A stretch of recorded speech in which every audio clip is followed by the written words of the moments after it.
What's up, guys? It's Catfish Day, and I'm not eating cat or fish. I'm eating chicken. All jokes aside, I could have probably eaten catfish or bought a catfish for the aquarium that we have in the office, but I decided to dive a little bit deeper into something I thought was more interesting. Catfish, or catfishing, is actually the term used for somebody that poses as somebody else on Facebook or social media or whatever, and then you get there and you realize that that's not who they were at all. The term catfish derives from a documentary that came out in 2010 called Catfish, about this whole phenomenon. If you haven't seen it, guys, you got to check it out. I was shook about it for like 3 weeks.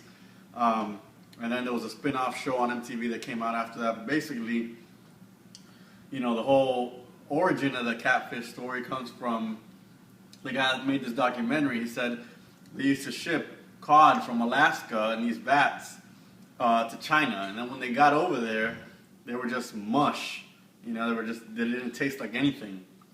And some guy got the idea.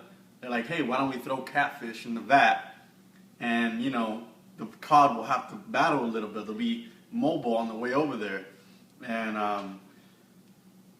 And similar to that, there's catfish in life. There's people that keep you on your toes, that are nipping at your fins, And the guy in the movie was thankful for that. He was thankful for the woman that kind of pretty much punked him, like made him pretend, fall in love with this fictional character.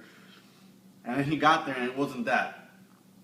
And I know you're thinking, what could be positive about that?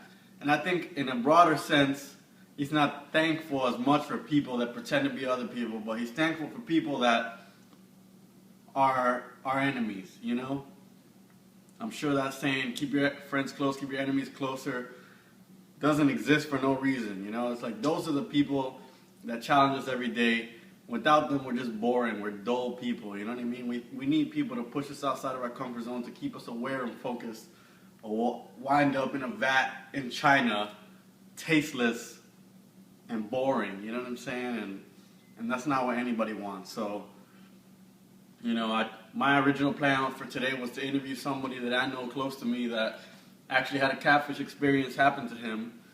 But after speaking to him, he didn't really feel comfortable with the situation. Honestly, it's probably not a good thing to highlight, that nobody likes for that to happen to them. It's a real, unfortunate experience to be deceived in that manner. But, those people aren't the only people that can deceive you. There's a lot of things. Not everything that glitters is gold. You know what I'm saying? So I think we just need to be mindful of that and be mindful of the catfish, but also appreciative of them, because that's what makes us who we are. And I don't know. And they got funny whiskers and stuff, so that's cool too. I love catfish.